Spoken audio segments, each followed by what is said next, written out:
제가 보험으로 유튜브 영상을 올리다 보면 간혹 어떤 분들께서는 보험은 필요 없다, 그 돈으로 차라리 저축을 해라 라는 말씀들도 하시고, 심지어 실비까지 필요 없다는 분들도 있으신데요. 그래서 자료를 한번 준비해 봤습니다. 우리나라 보험회사들이 실비로 인해 매년 조 단위의 손해를 보고 있다는 자료인데요. 보험회사들이 손해를 본다, 반대로 해석해보면 소비자들이 이득을 볼 수도 있다는 말이 됩니다. 그러니까 내가 사용한 병원비의 대부분을 돌려주는 실비보험은 살아가면서 정말 필요한 보험 중 하나이며, 그에 맞는 보험금 청구도 꼭 제대로 하셔야 한다는 겁니다. 하지만 보험금 청구를 아무 생각 없이 하다가 돌이킬 수 없는 큰 문제가 발생할 수 있는데요. 오늘 영상에서는 실비를 가입하신 분들이라면 무조건 숙지해야 할 내용을 알려드리겠습니다. 이걸 제대로 모르고 있다면 적게는 수십만 원부터 많게는 수천만 원의 보험금 수령이 어려워질 수도 있으니 오늘 영상 끝까지 보시길 바랍니다. 본 광고는 광고심의 기준을 준수하였으며 유효기간은 심의일로부터 1년입니다. 안녕하세요, 정진욱 팀장입니다. 혹시 아직 실비 가입을 안 하신 분들이 있으신가요? 워낙 중요하기도 하고 혜택도 많다 보니 실비보험이 없는 분들은 찾아보기가 어려울 정도입니다. 실비보험은 병원에 입원을 하셨을 때 최대 5천만 원까지 보장을 받으실 수 있으며, 자기부담금을 제외하더라도 거의 대부분의 비용을 돌려받을 수 있으니 보험금 청구도 꼼꼼하게 진행하실 텐데요. 막상 실비보험 청구를 하려고 하면 주변에서 보험금 청구는 바로 하면 안 된다, 보험금 청구를 아무것도 모르고 하면 안 된다, 이런 이야기들을 듣고 망설였던 분들이 있으실 겁니다. 실제로 보험금 청구를 하는 과정 속에서 문제가 되는 경우는 크게 두 가지가 있는데요. 첫 번째는 치료 직후에 바로 청구를 하는 것, 그리고 두 번째는 청구를 했다가 보험사의 요청으로 서류에 서명을 했는데 문제가 되는 경우로 나뉩니다. 그럼 먼저 치료 직후에 바로 청구해서 문제가 되는 경우에 대해 살펴보도록 할 건데요.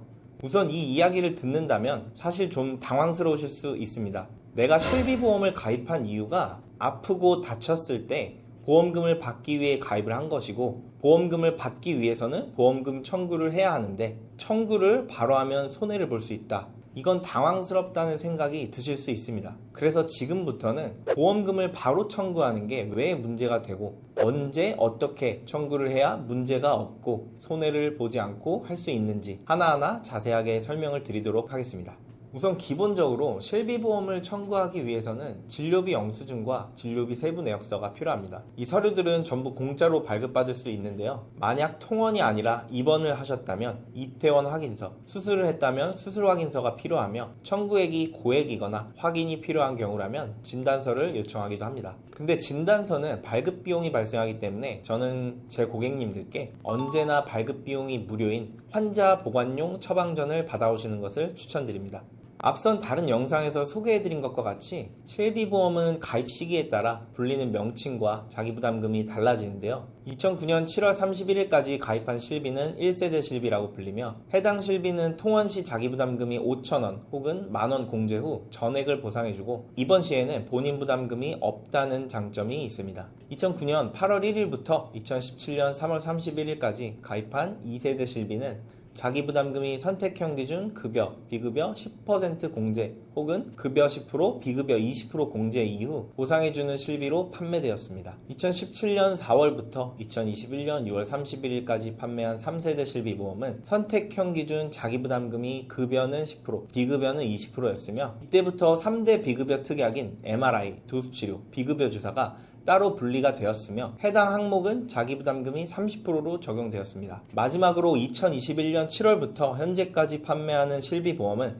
4세대 실비보험으로 불리며 급여 20%, 비급여 30%의 자기부담금이 있습니다. 이렇게 대부분의 병원비를 보상해주는 좋은 보험이지만, 제가 앞에서 말씀드렸던 것과 같이 보험금 청구는 바로 하면 안 된다 라는 말이 나온 이유가 무엇일까요? 가장 큰 이유를 말씀드리자면, 실비보험뿐만 아니라 진단금, 수술비, 입원비 등등 모든 보험이 보험금 청구 시에는 보험금 청구서를 작성해야 합니다. 어플이나 모바일로 하시는 분들도 마찬가지고요. 근데 이 보험금 청구서에는 우리의 이름뿐만 아니라 주민번호, 주소, 직업 등등의 개인정보들이 전부 들어가는데요. 내가 병원에 다녀온 의료기록은 개인정보라서 보험회사에서 마음대로 열람을 할 수는 없지만, 보험금 청구 이력은 ICPS라는 보험 신용정보 종합 시스템에 남게 됩니다. 이 보험금 청구 이력은 단순하게 내가 가입한 A보험사만 알고 있는 것이 아니라 A사던 B사던 손해보험사던 생명보험사던 이 청구 이력을 모두 조회해 볼 수 있으며 알 수 있다는 겁니다. 쉽게 말하자면 내가 신규 보험을 가입하려고 할 때 내 청구 이력을 모든 보험회사가 전부 열람할 수 있고 신규 보험 가입 시에 이러한 부분들이 굉장히 불리하게 작용하는 경우가 많습니다. 우리가 보험을 가입할 때 보험회사에 알려야 하는 알릴 의무 고지사항이 있는데요.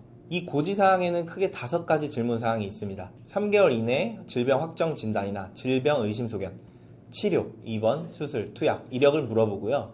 3개월 이내에 마약, 혈압강화제, 신경안정제, 수면제, 각성제, 진통제, 복용사실, 1년 이내에 진찰 또는 검사를 통해 추가검사, 재검사 여부, 5년 이내에 입원, 수술, 계속하여 7일 이상 통원, 계속하여 30일 이상 투약, 5년 이내에 11대 질병으로 진찰 또는 검사 이력, 크게 이렇게 5가지를 물어보게 됩니다. 이러한 내용들은 숨김없이 보험회사에 알려야 할 고지사항에 해당됩니다. 이 알릴 의무를 제대로 알리지 않고 고지사항을 위반한다면 보험금 지급이 거절되거나 심각한 경우에는 강제 해지까지 될 수 있습니다.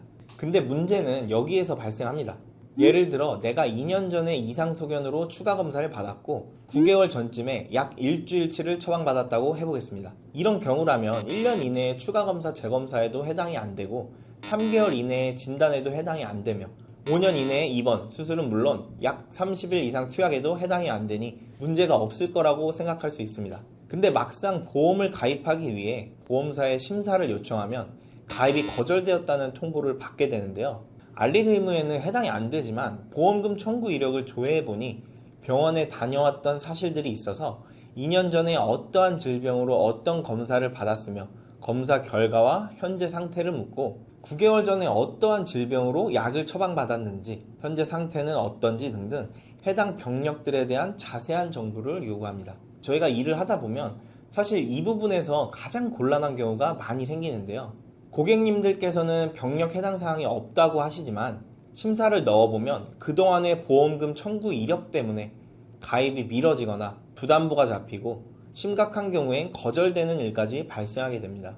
그래서 보험금 청구를 바로 하면 안 된다는 이유는 고지사항에 해당되는 게 없는데도 가입이 제한되는 안타까운 상황들이 발생할 수 있기 때문입니다.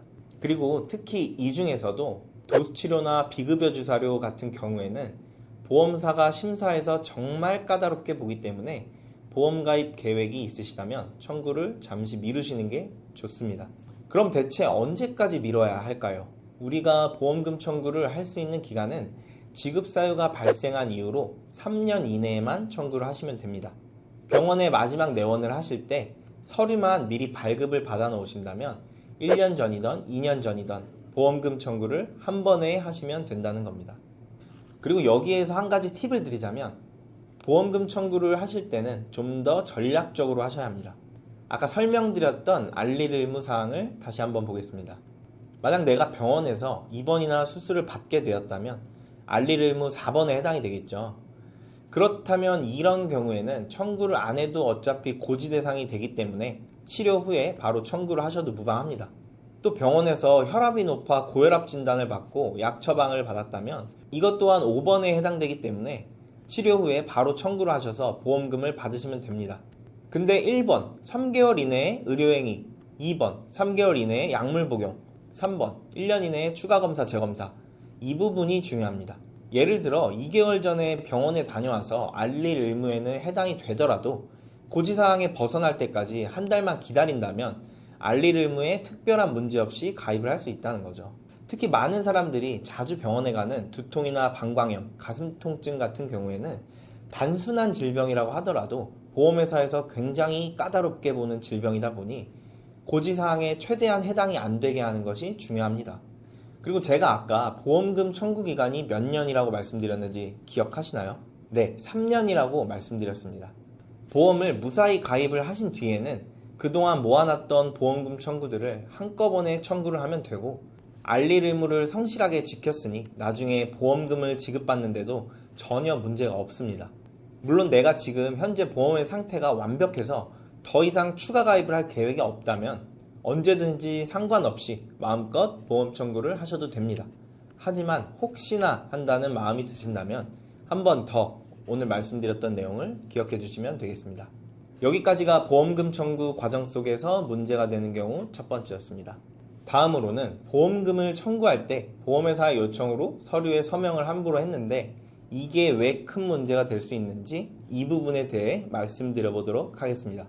실비보험, 암보험, 수술비보험 등 보험금을 청구하였을 때 보험회사에서 갑자기 조사가 나온다고 하는 경우가 있습니다. 이럴 땐 누구나 당황을 하기 마련이죠. 하지만 누구든 조사를 받을 수도 있고 조사를 받을 시에는 조사 담당자와 충분히 협조를 해야 합니다. 하지만 이렇게 조사를 나왔을 때 협조를 하더라도 함부로 서명하면 안 되는 서류들이 있는데요.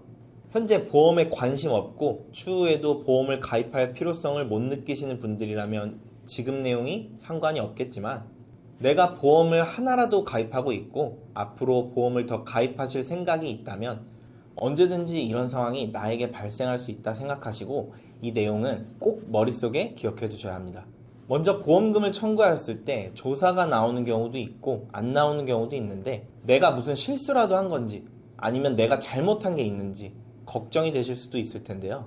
어떤 상황일 때 조사가 나올 수 있는지 자세하게 알아보겠습니다. 첫 번째, 보험사의 요청 서류를 거부했을 때 조사가 나올 수 있습니다. 보험사에서 보험금 지급을 하기 위해 꼭 필요한 서류들이 있습니다. 어떤 질병을 진단받았는지, 어떤 치료를 하였는지, 현재 상태는 어떤지 등등 서류를 요청하는데 정당한 사유 없이 보험금 지급에 필요한 서류를 거부하는 경우에는 조사가 나올 수도 있습니다. 두 번째는 첫 번째 내용과 이어지는 내용인데요.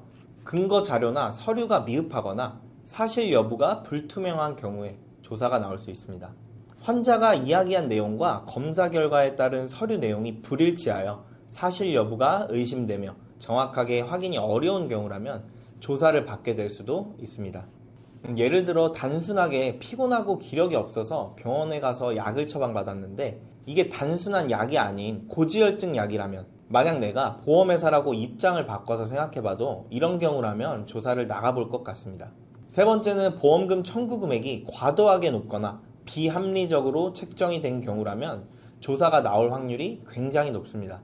예를 들어 감기로 병원에 갔는데 청구 금액이 25만 원이 나왔다면 마찬가지로 조사를 받을 수 있습니다. 네 번째는 과잉 의료행위가 의심되거나 이런 의료행위가 많이 적발되는 의료기관에서 치료를 받고 보험금 청구를 한 경우라면 조사를 받을 수도 있습니다. 이 외에도 고의든 실수든 고지의무 위반 사항이 의심되거나 또는 그런 내용이 확인되거나 가입 후 얼마 지나지 않아 질병으로 고액건의 청구가 진행되는 경우라면 조사를 받을 확률이 굉장히 높아지게 됩니다. 조사는 보통 보험금 청구 이후 조사자가 배정되었다 이런 연락을 받게 되고 조사 담당자가 개별적으로 연락을 한 후에 약속을 잡고 만나면서 이루어지는데요. 그리고 대면한 자리에서 이런저런 서류를 보여주며 보험금 지급에 필요한 사항이니 서명을 해달라고 요청을 받게 됩니다. 하지만 이 서류들 중에서 꼭 작성을 해줘야 하는 서류가 있는 반면에 서명을 안 하셔도 되는 서류가 있습니다. 하나하나씩 알려드리도록 하겠습니다. 첫 번째로 의료자문동의서입니다. 이 서류가 사실 가장 헷갈려 하시고 문의가 많은 서류 중 하나인데요. 보통 이 서류를 작성할 당시 고객님들의 이야기를 들어보면 조사 담당자가 굉장히 상냥하고 친절하게 동의서에 서명을 요청하는 경우가 많습니다. 너무 친절하고 보험금 청구에 필요한 과정이라고 이야기를 하니 많은 분들이 큰 의심 없이 서류에 서명을 해주고는 하십니다. 근데 의료자문 동의서는 내가 다녀왔던 병원의 의사가 아닌 다른 의료기관에 소속된 의사에게 의학적 소견을 받자는 내용입니다. 나를 지금까지 진료해준 의사가 아닌 보험사가 정해주는 의료기관에서 의학적 소견을 받는다면 그게 과연 나에게 유리할지 저는 개인적으로 의문이 드는데요. 그렇다고 무작정 의료자문을 거부해서는 안 됩니다. 그 이유는 보험회사도 보험사고의 조사를 위해 자문 등의 조사 과정을 진행할 권리가 있기 때문입니다. 그렇다면 이런 경우에는 어떻게 합의를 봐야 할까요? 먼저 조사 담당자에게 내가 의료자문을 받아야 하는 사유를 정확하게 물어보고 그 사유가 내가 듣기에도 합리적이라고 생각이 든다면 진행을 하셔도 무방하고요. 아니면 나의 상태를 제일 잘 아는 내 담당 의사에게 추가적인 소견을 받아 필요한 내용을 제출하겠다고 합의를 보시는 것도 하나의 방법입니다. 하지만 그렇게 진행할 수는 없고 보험회사 측에서 무조건 다른 의사의 소견이 필요하다고 강력하게 이야기를 한다면 여기에 맞는 또 다른 대응 방법이 있습니다. 바로 동시 감정 제도를 요구하는 겁니다. 나도 보험사도 아닌 제3의 상급 병원에서 본인과 보험회사가 함께 감정을 받는 것을 말합니다. 이 제도는 보험회사에 요청을 할 수 있고 이 경우 모든 비용은 보험회사에서 전액 부담하니 경제적인 부분은 걱정을 안 하셔도 됩니다. 이렇게 동시감정 제도를 이용해서 보험회사에 연계된 병원이 아닌 중립적인 제3의 병원에서 자문을 받게 된다면 아무래도 한쪽에 치우친 결과가 아닌 정확한 감정을 받게 될 수 있다는 거죠. 혹시나 나중에 이러한 일이 발생하신다면 이 부분 꼭 기억하셔서 손해보는 일이 없으셔야겠습니다. 다음으로 서명을 안 해도 되는 서류 두 번째는 면책동의서인데요. 이 서류에 서명을 하게 된다면 어떤 상황이 생기게 될까요? 내가 보험금을 받기 위해 보험을 가입을 했는데 이 서류에 서명을 하게 되는 순간 보험금을 지급받지 못한다면 과연 그 보험은 보험으로서의 가치가 있을까요? 내가 보험금을 청구하게 될 수 있는 상황들을 미리 사전에 막아버리는 것이니 이 면책동의서에는 서명을 할 필요가 없습니다. 그리고 세 번째 서류는 부재소 합의서입니다. 이 서류는 앞에 면책동의서와 비슷한 서류인데요. 앞서 말씀드렸던 면책동의서와 비슷한 개념이며 보험금 청구에 대해 나에게 불리하게 작용이 될 수 있기 때문에 이 서류 또한 서명을 해줄 필요가 없습니다. 그리고 네 번째는 건강보험공단 자료를 요청하는 경우가 있는데요. 조사 담당자들은 언제나 보험금을 신속하게 지급하기 위해 요청하는 서류라고 말하며 요구를 하지만 이 서류에 서명을 하게 된 순간 보험회사에서는 여러분들이 지난 몇 년간 청구를 진행한 것뿐만 아니라 단순 병원에 다녀온 내용부터 어디에서 어떠한 약까지 처방을 받았는지를 전부 알게 됩니다. 물론 고의적으로 고지사항을 위반했다면 문제가 될 수 있지만 그게 아닌데 요청을 받아 서류에 서명하게 된다면 내 보험금 청구에 불리한 치료 이력이 나오거나 혹은 청구하는 별개인 다른 이유로 골치 아픈 상황이 발생할 수 있다는 거죠. 마지막 다섯 번째로 공단 자료와 비슷한 국세청 연말정산 자료입니다. 여러분들이 병원에서 치료를 받았다면 카드 혹은 현금으로 결제를 하실 텐데요. 이러한 내용들이 전부 국세청 연말정산 자료에 포함될 수 있기 때문에 이 부분을 확인하고자 요청하는 겁니다. 만약 알려준다면 해당 내용을 기점으로 그 이전 병원들을 전부 조사한다거나 모든 의료 기록을 살펴보게 되는 것이죠. 말씀드린 서류들은 필수로 서명을 해야 하는 서류들이 아니다 보니 동의를 하지 않거나 서명을 안 하시는 걸 추천드립니다. 오늘은 어떻게 보험금을 청구하고 조사 담당자가 배정이 되었을 때 서명을 해주지 말아야 하는 혹은 서명을 해주더라도 나를 지킬 수 있는 대비 방법에 대해 말씀을 드렸는데요. 물론 모든 서류에 서명을 하지 말라는 건 아닙니다. 개인정보 활용 동의서나 의무 기록 열람 동의서, 위임장 같은 경우에는 보험회사에서도 확인을 해볼 권리가 있고 이 부분은 필수적으로 동의를 하셔야 합니다. 그리고 이 의무 기록 열람 동의서를 서명해 주실 때는 꼭 병원명과 유효기간, 날짜를 명시해서 작성해 주는 게 맞습니다. 그럼 오늘 영상에서 말씀드린 내용을 한번 정리해 보도록 하겠습니다. 가장 먼저 실비보험 청구를 치료 직후에 바로 진행한다면 청구 이력 때문에 추후 보험 가입에 손해를 보는 경우가 생길 수 있으니 보험 가입 계획이 있다면 기다렸다가 청구하는 것을 첫 번째로 말씀드렸고요. 두 번째는 보험금 청구 이후 보험회사에서 조사를 나온다고 연락을 받게 된다면 꼭 서명을 해야 할 서류와 서명을 하지 않아도 되는 서류, 양쪽의 의견이 맞지 않는다면 중지할 수 있는 팁에 대해서도 말씀드렸습니다. 오늘 영상은 살면서 보험을 하나라도 가입하고 계신 분들이라면 언젠가는 해당이 될 수도 있는 내용입니다. 그렇기 때문에 주변에 보험을 가입한 가족이나 친구, 동료분들이 있다면 해당 영상의 내용을 공유해 주시고 널리 알려주셨으면 좋겠습니다. 다음 시간에도 유익한 내용으로 찾아뵙도록 하겠습니다. 본 광고는 광고 심의 기준을 준수하였으며 유효기간은 심의일로부터 1년입니다.